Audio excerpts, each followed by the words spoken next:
कसे आहात तुम्ही? मस्त. चालेल.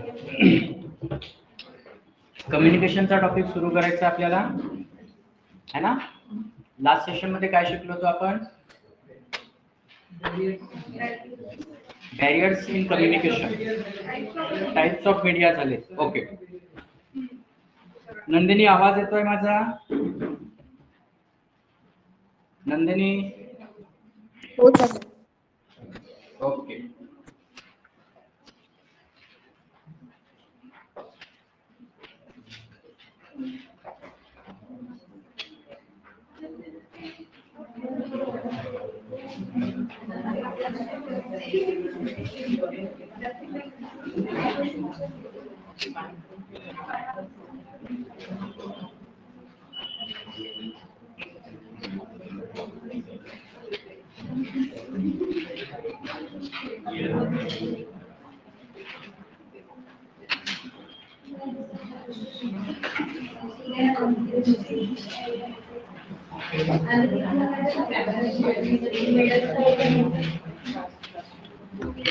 ओके. आपण आज क्लासरूम कम्युनिकेशनच्या बाबतीत डिस्कस करणार आहोत. तुम्ही आणि मी एका क्लासरूम मध्ये आहोत आणि या क्लासरूम कम्युनिकेशनच्या प्रोसिजर मध्ये सेंडर हा टीचर असू शकतो किंवा सेंडर हा स्टुडंट सुद्धा असू शकतो. कारण कम्युनिकेशन ही जरी वन वे प्रोसेस असेल पण त्यामध्ये सेंडर आणि रिसिव्हरचा रोल कधीही बदलू शकतो, बरोबर. आणि मग ह्या सिच्युएशन मध्ये जी प्रोसेस होत असते, मग ते सेंडर कडून म्हणजे विद्यार्थ्यांकडून असो किंवा रिसिव्हर कडून असो, टीचर कडून असो, किंवा दोघांचेही रोल ऍट अ टाइम बदलू शकतात. तर या कम्युनिकेशनच्या प्रोसिजर मध्ये खास करून आपल्याला ऍक्च्युअली कम्युनिकेशन जे शिकायचं आहे ते क्लासरूम कम्युनिकेशन आहे. इन जनरल कम्युनिकेशनची तुम्हाला कमी घेणं देणं आहे, कारण आपण टीचर होणार आहोत आणि टीचर होत असताना क्लासरूम मध्ये कम्युनिकेशन इफेक्टिव्हली कसं केलं गेलं पाहिजे याच्यासाठीच कम्युनिकेशन नावाचा जो टॉपिक आहे तो तुमच्या सिलेबस मध्ये दिलेला आहे. आता कम्युनिकेशन कोणाकोणासोबत होत असते क्लासरूम मध्ये? कोणाकोणासोबत होत असतो? Student and teacher. Okay. Student and student. हा, अजून teachers and parents. Okay. Teachers and headmasters. Okay. Headmasters plus parents, headmaster plus student, आणि स्टुडंट सुद्धा होत असतो. टीचर सुद्धा होत असतात इंटरॅक्शन. आलं लक्षात? म्हणजे कम्युनिकेशनच्या प्रोसिजर मध्ये फक्त टीचर आणि स्टुडंट हे दोघेही इन्व्हॉल्व असतात असं नाही, तर यांच्या व्यतिरिक्त हे सुद्धा इन्व्हॉल्व असतात. आता खास करून कम्युनिकेशनच्या क्लासरूम कम्युनिकेशनच्या प्रोसेसमध्ये टीचरला व्हर्बल अँड नॉन व्हर्बल दोन्ही कम्युनिकेशनला सोबत घेऊन चालावं लागतं. कारण फक्त आणि फक्त कम्युनिकेशन व्हर्बली केलं तरी समजत नाही मुलांना, आणि जर फक्त नॉन व्हर्बली केलं तरी समजत नाही मुलांना. या सिच्युएशन मध्ये टीचरला हे समजलं पाहिजे की कोणत्या सिच्युएशन मध्ये आपण कशा पद्धतीचं कम्युनिकेशन केलं पाहिजे. दुसरी गोष्ट हे पण महत्वाची असते की आपलं स्टुडंट कोणत्या वयोगटातला आहे, स्टुडंटचं जे एज ग्रुप आहे ते काय आहे, त्यांना कुठली लँग्वेज समजते हे पण लक्षात ठेवणे गरजेचे आहे. आणि मग विद्यार्थ्यांना मोटिवेट करण्यासाठी सतत त्यांना शाबाश, व्हेरी गुड, छान, अतिसुंदर, किंवा त्यांना जाऊन त्यांच्या पाठीवर हात ठेवणे किंवा त्यांना स्पर्शाद्वारे, म्हणजे ते पण एक कम्युनिकेशनची जी प्रोसिजर आहे ते सुद्धा, किंवा डोळ्यांद्वारे खाणाखुणा करून सुद्धा आपण त्यांच्याशी कम्युनिकेशन करू शकतो. तर ही जी कम्युनिकेशनची प्रोसेस आहे ही वर्गामध्ये इफेक्टिव्ह पद्धतीने कशी झाली पाहिजे याच्यासाठी आज आपण क्लासरूम कम्युनिकेशन शिकणार आहोत. इकडे तुम्हाला काही अडचण आहे, काही आवाज येत नाही आहे किंवा व्हिडिओ दिसत नसेल तर पहिले कन्फर्म करा, मग आपण पुढे जाऊया. लता मॅम, कविता मॅम, शारदा, प्रतीक, ओके. वैष्णवी येतो आहे, आवाज आणि व्हिडिओ दोन्ही क्लिअर आहे?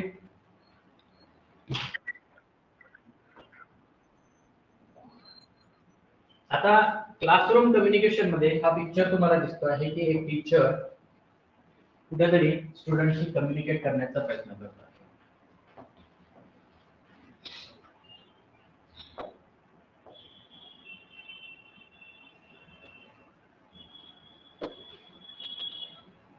मग आता काय दिसतंय तुम्हाला या पिक्चर मध्ये? एक टीचर स्टुडंटशी कम्युनिकेट करत आहे.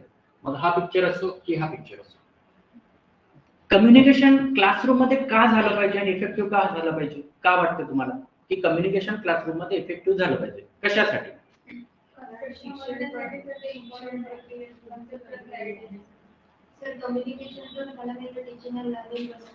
होणारच नाही, बरोबर.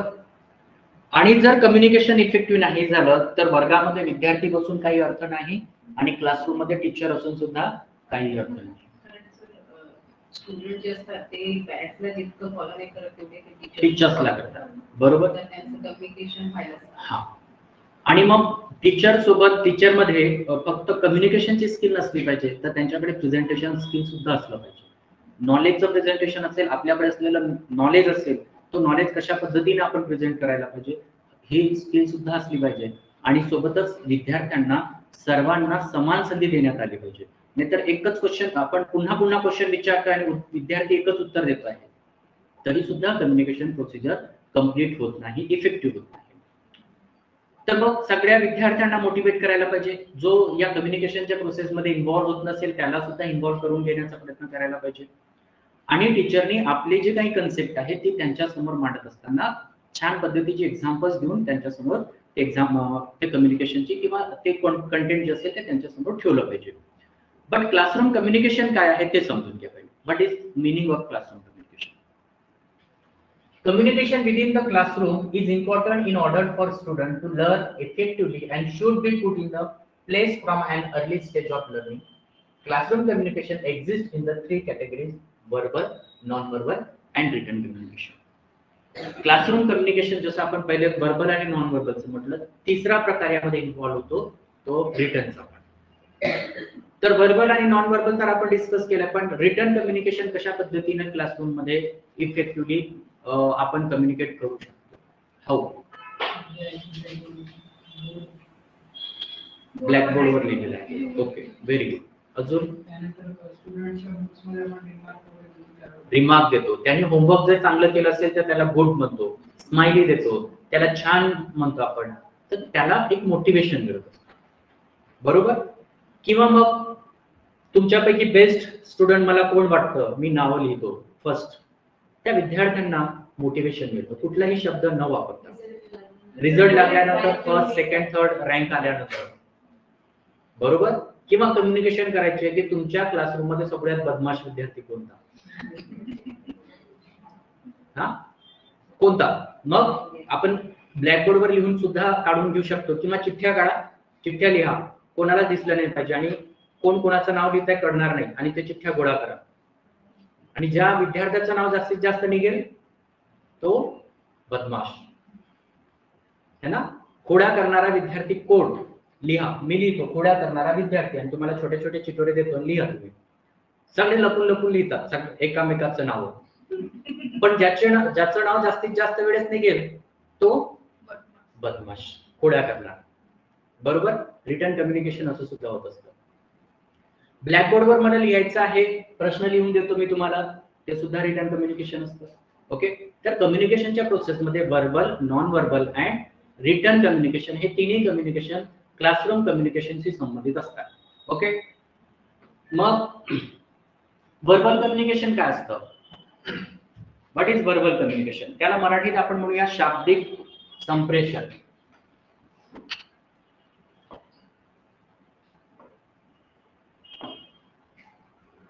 शाब्दिक संप्रेषण मराठीत ज्याला आपण म्हणतो त्यामध्ये काय असतं तर खास करून टीचर हे बोलून कम्युनिकेशन करत असतात शब्दांद्वारे. आता शब्दांद्वारे करत असताना शब्दांचा उच्चार केला जात असतो, म्हणजे बोलल्या जातं. रिटन कम्युनिकेशन मध्ये शब्दांचाच वापर केला जातो, बट तिथं बोलल्या जातं, लिखित स्वरूपात असतं. पण त्याला सुद्धा आपण एक प्रकारे वर्बल कम्युनिकेशन म्हणू शकतो. रिटर्नला सुद्धा आपण व्हर्बल कम्युनिकेशन मध्ये इन्व्हॉल्व करू शकतो, कारण तिथं शब्दांचा वापर केला जातो. ओके, तर पहिले समजून घेऊ की व्हर्बल कम्युनिकेशन काय आहे. याला म्हटलं जातं शाब्दिक संप्रेषण.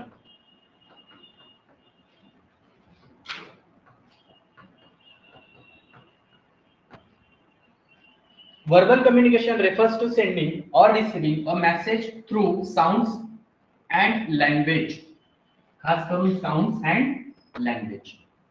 दोन गोष्टींचा त्यामध्ये समावेश आहे. बोलणं ज्याला आपण ध्वनी म्हणूया, ध्वनीचं आणि भाषेचा समावेश जे असेल त्याला व्हर्बल कम्युनिकेशन म्हटलं जातं. Teachers can address one student और the whole classroom through verbal communication. For example, a teacher may ask a student to stand up, which is verbal communication. टीचरनी म्हटलं की स्टँड अप, तर सर्व क्लासरूम उभी राहते, पूर्ण क्लास उभा राहतो. किंवा एखाद्या पर्टिक्युलर विद्यार्थ्याचं नाव घेतलं आणि त्याला म्हटलं की उभा राहा, स्टँड अप म्हटलं की तो उभा राहतो. हे काय झालं, शाब्दिक कम्युनिकेशनचा संप्रेषणाचा प्रकार आहे. ओके, यामध्ये महत्वाचं हे ठेवायचं लक्षात, साऊंड आणि लँग्वेजेस. साऊंड आणि लँग्वेज ज्यामध्ये इन्व्हॉल्व असेल त्याला आपण कम्युनिकेशनचं, शाब्दिक कम्युनिकेशनचा प्रकार असं म्हणू शकतो. ओके, दीक्षिता मैम, महक, आवाज आ रही है मेरी? सब कुछ क्लियर है?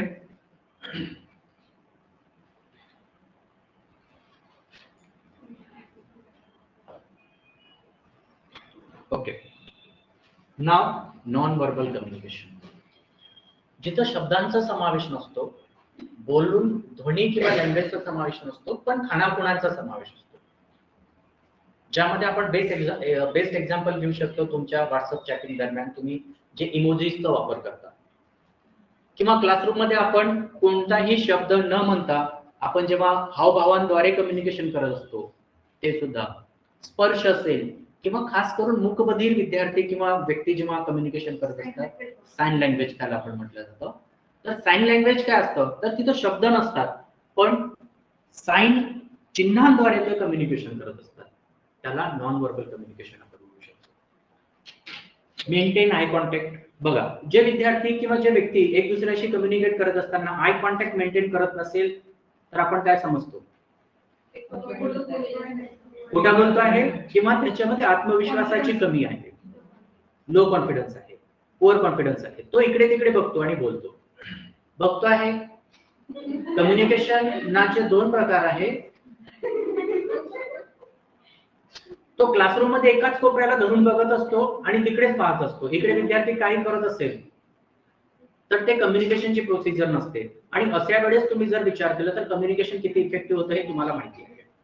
आता मी ऑनलाईन मध्ये सुद्धा, मला कधी कधी कॅमेरामध्ये कोणीच दिसत नाही, कॅमेरा, पण तरी मला कॅमेऱ्याच्या लेन्सला पाहावं लागते. मला असं फील करावं लागतं की माझे विद्यार्थी त्या कॅमेऱ्याच्या लेन्समध्ये बसलेले आहेत, कोणीच दिसत नाही. पण जेव्हा मी त्यांच्याकडे पाहतो, या ऑनलाईन असलेल्या विद्यार्थ्यांना फील होतं की सर आम्हाला पाहतो, बरोबर. पण मी फक्त त्या लेन्सला पाहतो. आणि इथं जेव्हा तुमच्याशी नजर म्हणजे फिरवत असतो तर तुम्हाला सुद्धा वाटतं की सर आम्हाला बघतायत किंवा सरांचं लक्ष आमच्याकडे.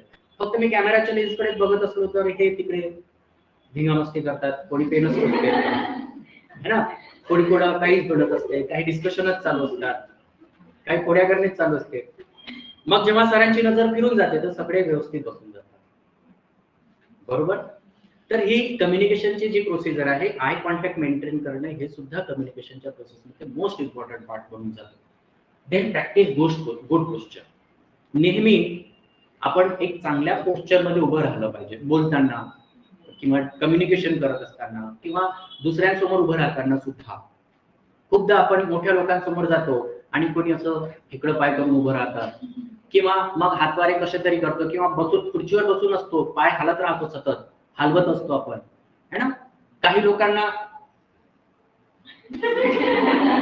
अशी करण्याची म्हणजे सवय असते. काही लोकांना काही वेळ झाले की किंवा केसांना हात लावणे, हे नको असलेले जे काय म्हणतात त्याला पोस्चर आहेत किंवा त्याला आपण म्हणूया की हावभाव आहेत, ते हावभाव कुठेतरी तुमच्या त्याच गोष्टीवर लक्ष केंद्रित करून ठेवतात. कम्युनिकेशनच्या प्रोसेसमध्ये बघा, तुमच्याकडे समजा जर एखादा टीचर असा आलेला आहे की तो कुठेतरी नको असलेली हालचाल करतोय, म्हणजे सतत केसांना हात लावतो आहे, सतत मान हलवतो आहे किंवा हात हलवतो आहे किंवा काहीतरी अशी ऍक्टिव्हिटी करतोय की ती कंटिन्युअसली आहे. तर कम्युनिकेशनच्या प्रोसेसमध्ये टीचिंग करत असताना तुमचं लक्ष त्या टीचरच्या त्या ऍक्टिव्हिटीकडे जात असतं. बाकी तो चांगला शिकवत असेल ती गोष्ट वेगळी, पण शिकवत असताना त्याच्या शिकवण्याकडे कमी लक्ष आणि त्याच्या त्या हालचालीवर जास्त लक्ष. तो सतत हात घडी करून उभा असेल, तो सतत हात मागे करून उभा असेल किंवा अजून काही पोस्चर असेल त्याचं, तर हे पोस्चर नको आहेत. मग तुम्हाला पोस्चर कसे असले पाहिजे तर सिच्युएशननुसार. आता तुम्ही एखाद्या मयतीत गेला आहात आणि हात वर करून उभे आहात, हे पोस्चर चांगलं असेल का? मग तिथं सायलेंटली उभं राहणे किंवा हात घडी करून राहणे तिथं चालेल. तुम्ही हात घडी करून उभे आहात किंवा मान खाली करून उभे आहेत. पण टीचर क्लासरूम मध्ये गेल्यानंतर अशी उभे आहेत तर कसं होणार? योग्य नाही ना. सिच्युएशन तशी आहे का? नाही. जी सिच्युएशन असेल त्या सिच्युएशन नुसार आपलं पोस्चर असलं पाहिजे, तर कम्युनिकेशन बेटर असतं. आता सपोज मी उभं न राहता तुम्हाला बसून शिकवायला लागलो, तर मला तेवढं ऍक्टिव्हली तुमच्यासोबत कम्युनिकेशन करणे नाही पॉसिबल होणार. बरोबर? शिकवतो तेच आहे, पण कम्युनिकेशनच्या प्रोसेसमध्ये मला पोस्चर नाही देता येणार तुम्हाला. आणि म्हणून कम्युनिकेशनच्या या प्रोसेसमध्ये तुम्हाला या दोन गोष्टी सोबतच स्माइल व्हेन अप्रोप्रिएट, हसा जेव्हा आवश्यक आहे, तर सतत पागल्यासारखे हसतच आहात किंवा कितीही जोक झाला तरी हसत नाही आहे, दोन्ही गोष्टी. हा म्हणजे आपण काय करतो की एक तर खूप सायलेंट होऊन जात असतो, टोटली न्यूट्रल होतो, किंवा कंटिन्युअसली हसत असतो. दोन्ही मध्ये काय आहे फरक म्हणजे एक सिमिलरिटी आहे पागलपणाची. कारण सगळेच जण हसत आहे, एक चांगलं जोक झाले आणि तुम्ही हसतच नाही. एक तर लेट करंट असेल है ना, म्हणजे करंट पोहोचतच नसेल तिथपर्यंत, किंवा छोटस जरी जोक झालं तरी खूप जोराचा हसणं असेल, तर हे सुद्धा अति फास्ट असलेलं कम्युनिकेशनचं म्हणजे एक प्रकार आहे पागलपणाचा. ओके. तर मग या दोन्ही गोष्टी काय करणे, मेंटेन करणे आवश्यक आहे. खूप अति जास्त पण हसणे नाही आणि अति कमी सुद्धा हसणे नाही, तर एक आपल्या मिडल वेनी जाण्याचा प्रयत्न करायचा. जेव्हा गरज आहे तेव्हा आपण हसलो पाहिजे. आणि हसणे म्हणजे काय आहे? Non verbal communication. लक्षात घ्या. हसणे, स्माइल करणे. स्माइल म्हणजे काय? हे स्माइल आहे,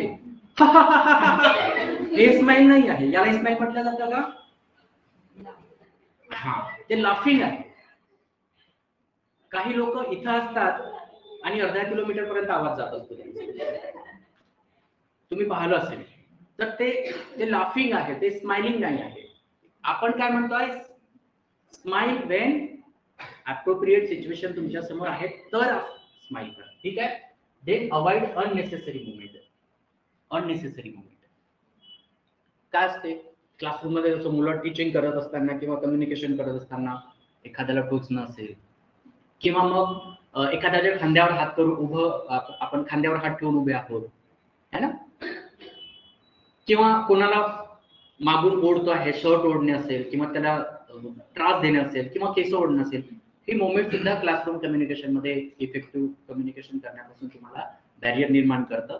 तर मग जेव्हा तुम्हाला गरज आहे तेव्हाच ती ऍक्शन करा किंवा ती नेसेसरी मुवमेंट आहे ती करा. अदरवाईज सायलेंट उभं राहण्याचा प्रयत्न करा आणि त्या सिच्युएशन नुसार ती मुवमेंट करण्याचा प्रयत्न करा. Keep and open stance. Open stance म्हणजे की तुमचे हात आणि तुमचं जे मुवमेंट करण्यासाठी जी जागा आहे ती ओपन ठेवा. जेव्हा तुम्हाला पॉसिबल होत असेल तर हात वारे झाले पाहिजे. दोन्ही हात असेल, एक हात असेल, किंवा तुम्ही घडी करून असेल किंवा खिशात हात टाकून उभे असेल आणि बोलतच आहात अर्धा तास असं, तर कम्युनिकेशन इफेक्टिव्ह होत नाही. बोलत असताना मग तुमचं स्टान्स ओपन असलं पाहिजे. बघा इथं की तुम्ही हातवारी करता आले पाहिजेत ना तुम्हाला. ज्या पद्धतीचं बोलायचं आहे त्या पद्धतीचे तुमचे हात गेले पाहिजे. नाही तर पृथ्वी खूप मोठी आहे, है ना. पृथ्वी किती मोठी आहे? खूप मोठी आहे. मी बोलतो काय आहे आणि करतो काय आहे. मग या सिच्युएशन मध्ये कम्युनिकेशन मध्ये काय असते? कॉन्फ्लिक्ट निर्माण होते. मी बोलतो खूप मोठी आहे आणि विद्यार्थी फक्त आहेत, सिच्युएशन माझे ऍक्शन करण्याची जी सिच्युएशन आहे ती लहान दाखवतो आहे. दोन्हीमध्ये काय आहे? कॉन्फ्लिक्ट आहे. कन्फ्युज होतात विद्यार्थी. आणि म्हणून आपण या पद्धतीचं बोललं पाहिजे, ऍक्शन केली पाहिजे की ज्या पद्धतीचं आपण बोलतो आहे. मग त्याच्यासाठी तुमचा स्टान्स ओपन असला पाहिजे. जसं क्रिकेट खेळत असताना तुमची पोझिशन कशी असली पाहिजे त्यात दाखवलं जातं, तुम्हाला माहिती असेल तर. क्रिकेटचा जो त्याला काय म्हणतो बॅट, तो वर असतो, त्याला स्टान्स म्हटलं जातं. म्हणजे बॉल कसाही आला तर तुम्हाला मूव्ह करता आला पाहिजे आणि एक पाय समोर असतो, नाहीतर दोन्ही पाय असे ठेवले ना बोल्ड होतात किंवा डायरेक्टली पायावरच बॉल मारला जात असतो, खूपदा होते. पण हे काय असतं, जेव्हा तुम्ही मुवमेंट करण्यासाठी फ्लेक्सिबल आहात तेव्हा तुम्हाला चांगल्या पद्धतीचं कम्युनिकेशन करता येऊ शकतो. अवॉइड क्रॉसिंग युअर आर्म्स, हाताची घडी बांधून ठेवणे अवॉइड करा, टाळा कम्युनिकेशनच्या प्रोसिजरमध्ये. मग ते स्टुडंट असो किंवा टीचर असो किंवा इन जनरल कम्युनिकेशन करायचं असेल आपल्याला तर. बट हे काय आहे, नॉन व्हर्बल कम्युनिकेशन मध्ये या गोष्टी टाळायच्या आहेत आपल्याला. हे करायच्या आहेत का? नाही, हे टाळायचे आहेत. आणि मग मेंटेन आय कॉन्टॅक्ट हे करायचं आहे, वेस्ट पोस्चर द्यायचं आहे, स्माइल करायचं आहे. नाही हे टाळणार, तुम्ही स्माइल नाही करणार असं नाही, हे करायचं आहे पण हे नाही करायचं. अवॉइड म्हटलंय ना, ते नाही करायचं. Avoid cross your arms, crossing your arms. And then last, not to show interest. What is not to show interest? Response, त्याला काय म्हणतो आपण? प्रतिसाद देणे, रिस्पॉन्स देणे, मान हलवणे. बरोबर, हा, हो हो. म्हणजे जागी आहोत आपण, ऐकत आहोत हे दाखवण्यासाठी त्यांना रिस्पॉन्स देत राहणे. बरोबर. कम्युनिकेशनच्या प्रोसिजर मध्ये म्हणजे माझे आजोबा मला लहानपणी कथा कहाण्या मला ऐकवत असायचे छोट्या छोट्या. तर मग त्यांची एक अट असायची की बा मी तुला कथा सांगतोय, एखादी कहाणी सांगतो, बट तुला रिस्पॉन्स देत राहावा लागेल आणि तो होकार देत राहायचा. म्हणजे तू झोपला नाही हे मला कळेल. आणि नाही तर आम्ही, कारण लहानपणी ते खूप चांगलं वाटायचं आणि झोप लागून जायची आणि आजोबा म्हणतच राहायचे, त्यांना कळायचंच नाही की हे झोपले की नाही झोपले. तर मग त्यांनी अट ठेवली होती की मी तुला सांगणार कहाणी, पण तू मला पहिले म्हणजे होकार देत राहायचं, म्हणजे तू आहे बाप, जागी आहे, आणि मग मी तुला सांगत राहतो. तर मग ते जोपर्यंत मी होकार देत होतो तोपर्यंत त्यांची कहाणी सुरू असायची. नाही तर चॅप्टर क्लोज, कारण त्यांना माहिती आहे की विकेट पडली आता. ओके. तर कम्युनिकेशन मध्ये सपोज मी तुम्हाला आता अधूनमधून का विचारत असतो, कारण तुम्ही सुद्धा म्हणजे जागी आहात की नाही हे मला चेक करावं लागेल ना. नाही तर झोपले असाल, घरच्यांना वाटेल क्लास करत आहे, मला वाटेल क्लास करत आहे, आणि मस्त खर्राटे देऊन तुम्ही झोपत असाल, तर ते कम्युनिकेशन होणार का? नाही होणार. किती लोकांसोबत असं झालं की क्लास करता करता मस्त खर्राटेदार झोप लागली, छानपैकी लागली. नंदिनीला लागली वाटते. नंदिनी नाही. बर.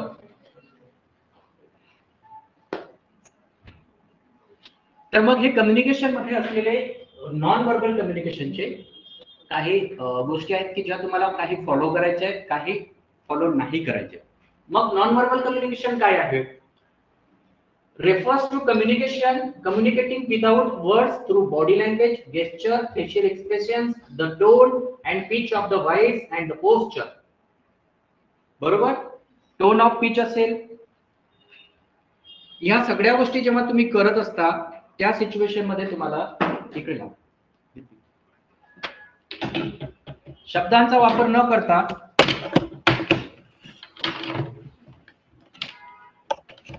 तुम्ही कम्युनिकेशन करता. याचा अर्थ काय झालं की इथं तुम्हाला शब्द न वापरता मग बॉडी लँग्वेज असेल, गेस्चर असेल, फेशियल एक्सप्रेशन्स असेल, देन टोन अँड पिच असेल, टोन ऑफ द व्हॉइस असेल, and posture. For example, if a teacher is nodding there head while the student is speaking. विद्यार्थी जेव्हा बोलत आहेत त्यावेळेस टीचर काय करतात? मान हलवतात किंवा नाही, रिस्पॉन्स देतात ना त्याला. तर हे सुद्धा एक नॉन व्हर्बल कम्युनिकेशन आहे. दिस कॅन बी इनकरेजिंग और show that they agree with the student. हे काय दाखवतं की टीचर हे विद्यार्थ्यांशी ऍग्री आहेत, त्यांना विद्यार्थी जे म्हणत आहेत ते बरोबर आहे ते दाखवण्याचा ते प्रयत्न करते मान हलवून. तर त्याला आपण म्हणूया non verbal communication.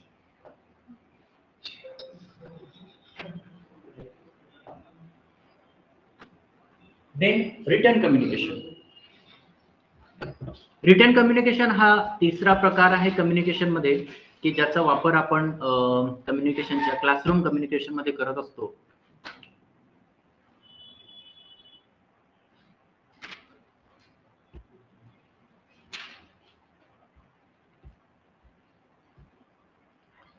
Written communication refers to process of conveying a message through the written signs or symbols.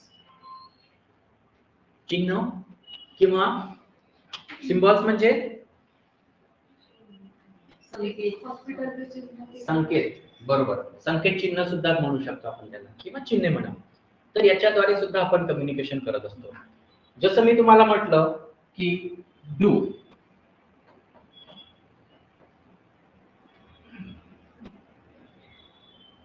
काय केलं, कोणतेही शब्द न सांगता तुम्ही त्याचा आन्सर मला काढून देऊ शकता. मग इथं साइनचा वापर केला आपण आणि मग त्याचं कॅल्क्युलेशन तुम्ही केलं. काय करायचं ते तुम्हाला समजलं, सांगायची गरज पडली नाही, सर्वांनी तीच प्रोसेस केली आहे असं समजून घेऊ आपण. आणि म्हणून कम्युनिकेशनच्या प्रोसेसमध्ये रिटन कम्युनिकेशन मध्ये आपण साइन्स अँड सिम्बॉल्सचा वापर करत असतो. रिटन कम्युनिकेशन इज सेंडिंग और receiving information through written. For example, a teacher may arrange a written assignment for students to test their knowledge or present lecture slides or notes for complicated information. एखादी information complicated असेल ती समजून देण्यासाठी teacher हे त्यांना शिकवण्याचा प्रयत्न करतात किंवा एखादा नोट्स शेअरिंग करतात. तर हे सुद्धा एक प्रकारचं कम्युनिकेशनची रिटन कम्युनिकेशनचा एक प्रकार आहे. ईमेल असेल, पोस्ट कार्ड असेल, आंतरदेशीय कार्ड ज्याला आपण म्हणायचो, मेमो असेल, रिपोर्ट कार्ड असेल, वर्गांमध्ये किंवा शाळेमध्ये लावलेले नोटीस बोर्ड असतील, ओके, किंवा ब्लॅकबोर्ड रायटिंग असेल, किंवा वर्गांमध्ये आपण एक नोटीस पाठवत असतो, सुट्टी आहे, उद्याला सुट्टी आहे म्हणून ते पाठवल्या जाते रजिस्टर, बरोबर. किंवा टीचर सुद्धा विद्यार्थ्यांना असाइनमेंट दिल्यानंतर त्यांना देण्यात येणारा शेअरिंग, त्याला रिमार्क्स त्याला आपण म्हणूया, तर हे सुद्धा रिटन कम्युनिकेशनचा एक प्रकार आहे.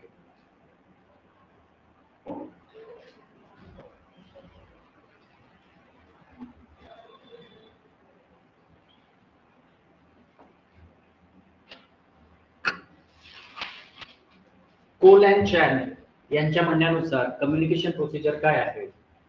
A typical process of classroom communication and communication in general as well includes the following 5 distinct stages. Classroom communication असो किंवा in general communication असो, याच्या पूर्ण प्रोसिजर मध्ये तुम्हाला या 5 स्टेजचा वापर करावा लागत असतो. फॉर्म्युलेशन ऑफ मेसेज, ज्याला कोडिंग म्हणूया ना.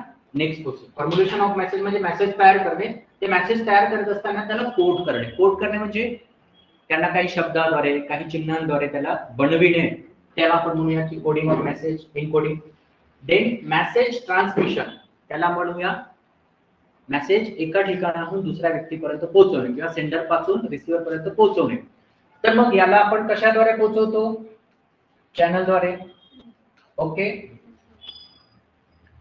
Then message decoding and interpretation, मेसेजला रिसीव्ह केला जाईल आणि त्याला इंटरप्रेट केला जाईल डिकोड केल्यानंतर. आणि देन फीडबॅक अँड इव्हॅल्युएशन.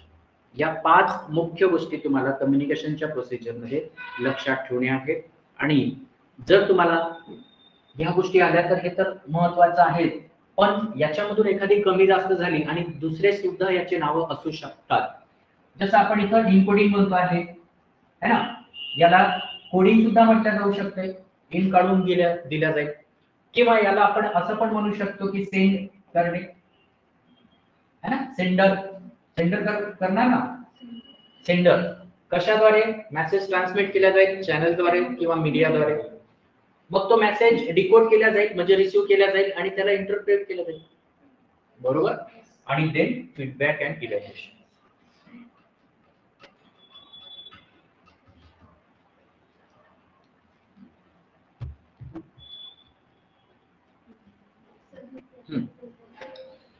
बोला ना. अच्छा,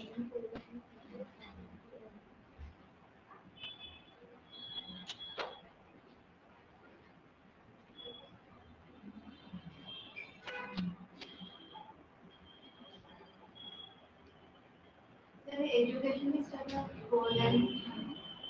काय म्हटलं? एज्युकेशन हो, कम्युनिकेशनच्या प्रोसेसमध्ये त्यांचं कॉन्ट्रीब्युशन मोठं आहे मुलांच्या.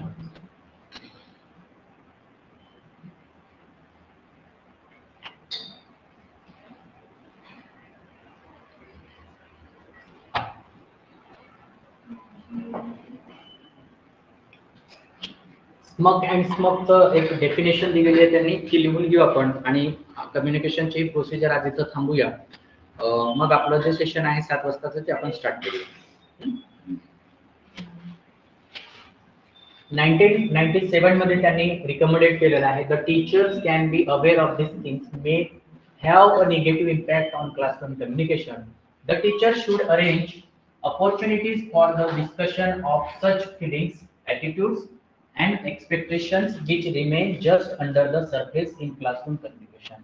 To enable learners to improve themselves and benefit from better classroom communication, they continue by listing 4 levels of classroom communication.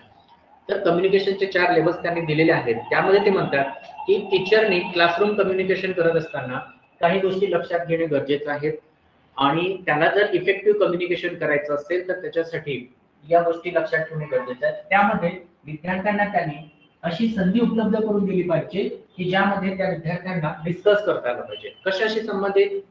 तर फिलिंग्स असेल, त्यांचा ॲटिट्यूड असेल, त्यांचा व्ह्यू असेल किंवा त्यांना काय एक्सपेक्टेशन आहे या बाबतीत सुद्धा. कारण जोपर्यंत विद्यार्थ्यांशी, मी काय म्हटलं तर कम्युनिकेशन मध्ये तुम्हाला जर एखाद्या व्यक्तीला समजून घ्यायचं असेल तर त्याच्याशी जास्तीत जास्त बोला. जितकं जास्त बोलणार तुम्ही तेवढं तुम्हाला कळेल की या व्यक्तीचा स्वभाव काय आहे, हा विचार कशा पद्धतीचा आहे, याचं निगेटिव्ह इम्पॅक्ट आहे पडू शकतो का की पॉझिटिव्ह पडू शकतो, किंवा याची थिंकिंग कशा पद्धतीची आहे हे तुम्हाला कळेल. विद्यार्थ्यांना सुद्धा तीच अपेक्षा असते की आपण सुद्धा टीचर म्हणून टीचर सोबत जेव्हा डिस्कस करतो तर विद्यार्थ्यांना एक चांगला आनंद वाटतो. बरोबर? आता जसं फॉर एक्झाम्पल की आपण शाळेमध्ये असायचो तेव्हा प्रिन्सिपल तुम्हाला जर पर्सनल ओळखत असेल तर तुम्हाला असं खूप है ना भाव येत होते. बरोबर? काय वाटायचं? म्हणजे माझ्यासारखं हुशार कोणीच नाही, प्रिन्सिपल सरांची मैत्री आहे, प्रिन्सिपल सरांना माझं नाव माहिती आहे, त्यांना एक असं वेगळीच फिलिंग येते. बरोबर? आता तुमच्या संस्था चालक जर आले आणि तुम्ही एखाद्या संस्थेमध्ये काम करत असाल आणि त्यांनी म्हटलं इकडे ए म्हटलं तर तुम्हाला कुठेतरी वेगळी फिलिंग येते. पण नाव घेऊन बोलवलं एकदम प्राऊड फील होतं. बरोबर? कारण की पर्टिक्युलरली तुम्हाला माहिती आहे की एवढ्या मोठ्या व्यक्तीला आपलं नाव माहिती आहे, ओळखतात, याचा अर्थ मी पण काहीतरी आहे, माझ्यातही काय आहे. हे कधी तयार होतं? जेव्हा त्या लोकांचं तुमचं कनेक्शन होतं. विद्यार्थ्यांना सुद्धा अपेक्षा असते क्लासरूम मध्ये की माझं सुद्धा व्ह्यू घेतला गेला पाहिजे, मला सुद्धा क्लासरूम मध्ये पुढे बोलून 2 शब्द बोलायला दिलं पाहिजे. आणि जेव्हा त्यांना ही संधी मिळत असते ते खऱ्या अर्थाने कम्युनिकेशनच्या प्रोसिजर मध्ये चांगल्या पद्धतीने इन्व्हॉल्व होतात. मी तर म्हणतो की तुम्ही जर एखाद्या क्लासरूमचे स्टुडंट टीचर असाल आणि तुमच्या वर्गामध्ये असे विद्यार्थी असतील की जे कधीही समोर येत नाही तर त्यांना कुठल्या तरी अशा गोष्टीतून समोर आणा की ज्यामध्ये ते मास्टर. बघा, त्यांना जी गोष्ट येत नसेल त्यासाठी तुम्ही बोलत असाल ते पुढे नाही येणार किंवा त्यांना हिंमत होणार नाही. पण तुम्हाला माहिती असेल की ते कुठल्या तरी एखाद्या गोष्टीत मास्टर आहेत, त्या गोष्टीसाठी त्यांना बोलवा. आणि जेव्हा ते येतात 5 मिनिटं जरी बोलले त्यांचा आत्मविश्वास आपोआप वाढतो आणि ते तुमच्या होल क्लासरूम मध्ये कम्युनिकेशनच्या प्रोसेस मध्ये इन्व्हॉल्व होतात. हे लक्षात ठेवा. आणि स्मोक अँड स्पॉकने काही गोष्टी दिलेल्या आहेत तर ते आपण बघूया. आपण आज नाही, उद्याला बघू. त्यामध्ये आहे स्पोकन अनस्पोकन मेसेज, उद्याला बघू. वर्क इमोशनल ऍक्टिव्हिटीज उद्याला बघू आपण. आता नाही. 2 मिनिटं.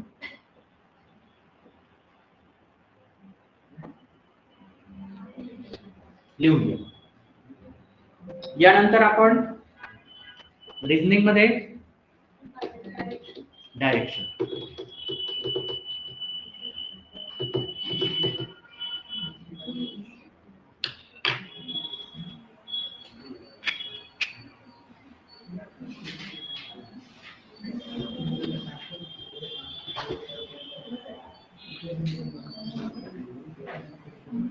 कैलेंडर होने के बाद ब्लड रिलेशन स्टार्ट करेंगे महक.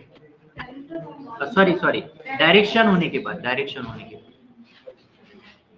डायरेक्शन का टॉपिक होने के बाद हम नेक्स्ट टॉपिक में ब्लड रिलेशनशिप स्टार्ट करेंगे।